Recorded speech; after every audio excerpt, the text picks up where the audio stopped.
Hi, today's production comes to you through the medium of song. Nah, I'm just kidding, I wouldn't do that to you. Group 2 and the halogens, or Group 7. It's all about the periodicity, which is a regular periodic variation of properties of elements with atomic number and position in the periodic table.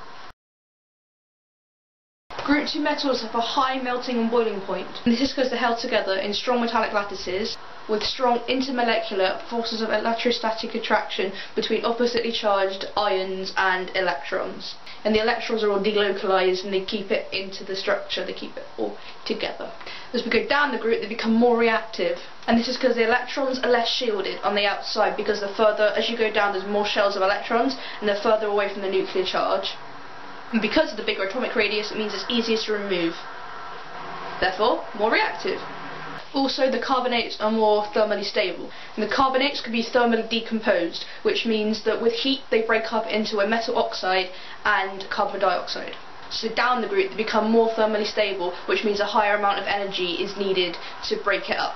Also, as you go down the group, the reactions with water become more vigorous. And when you add a group 2 metal with water, the reaction makes a metal hydroxide and hydrogen. And because they're more reactive and more vigorous reactions, it means that the solutions are more alkaline as well. Electronegativity decreases, and also its reactions with oxygen are redox reactions, which means something gets reduced and something gets oxidized. Quick recapping: high melting and boiling points, more reactive, carbonates more thermally stable, more vigorous reactions with water, less electronegative. Halogens! The diatomic, which means they go around in pairs.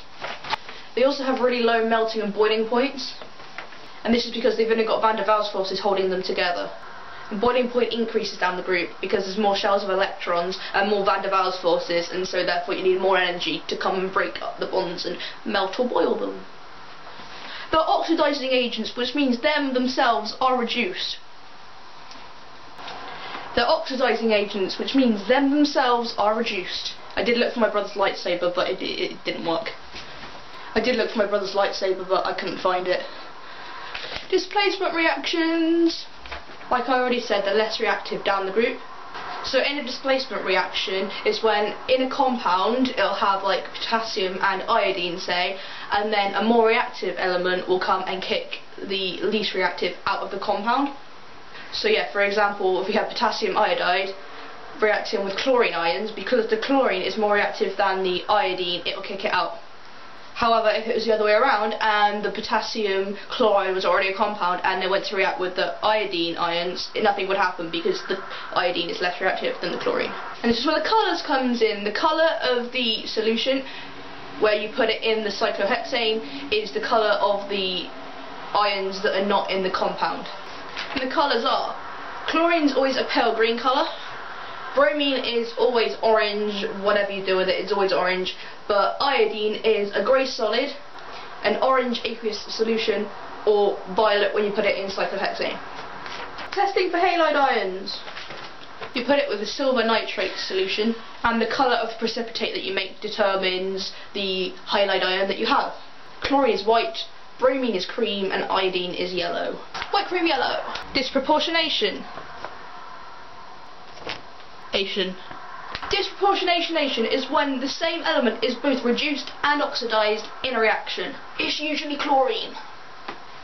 Let's write an ionic equation to put together all of the halogeny knowledge which I've spewed from my mouth. Here's an equation I made earlier. So just the same as earlier, with the potassium iodide reacting with the chlorine to form potassium chloride and iodine. Let's make an ionic equation. What's an ionic equation? An ionic equation just shows the ions that react within the equation when the reaction happens. Step 1. We need to determine which are the ions and which are not the ions within the reaction. Equation thing. With the aid of purple pen, we can see the potassium is a positive ion and the iodine is a minus ion, and the potassium on here is still a positive ion and the chlorine is now a negative ion.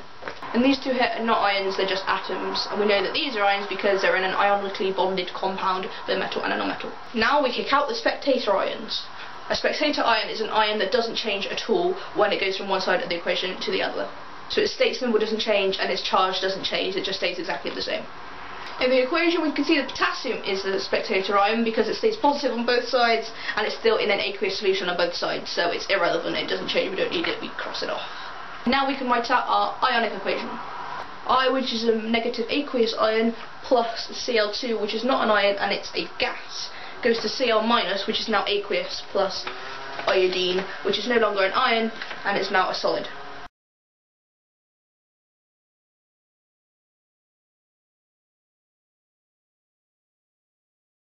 Really important you put the state symbols in even if it doesn't ask for it. Like with the other equations, unless they ask for state symbols, you don't really need them, but with ionic you really do because it changes, and it changes everything. To recap, because cap and cap, I'm not funny. Yeah. Down the groups. Group 2 metals are more reactive and the halogens in group 7 are less reactive. They're both less electronegative. Yes, I did write more at first and then realised I did it wrong. Halogens melting and boiling points increase. The metals melting and boiling points we don't have to worry about because they're completely all over the place. Group 2 carbonates are more thermally stable. Group 2 reactions with water are more vigorous. And the hydroxides are more soluble. These are all the colours. Disproportionation is when the element is reduced and oxidized in the same reaction, and it's usually chlorine. And don't forget the state symbols in ionic equations. I can't speak. X factor.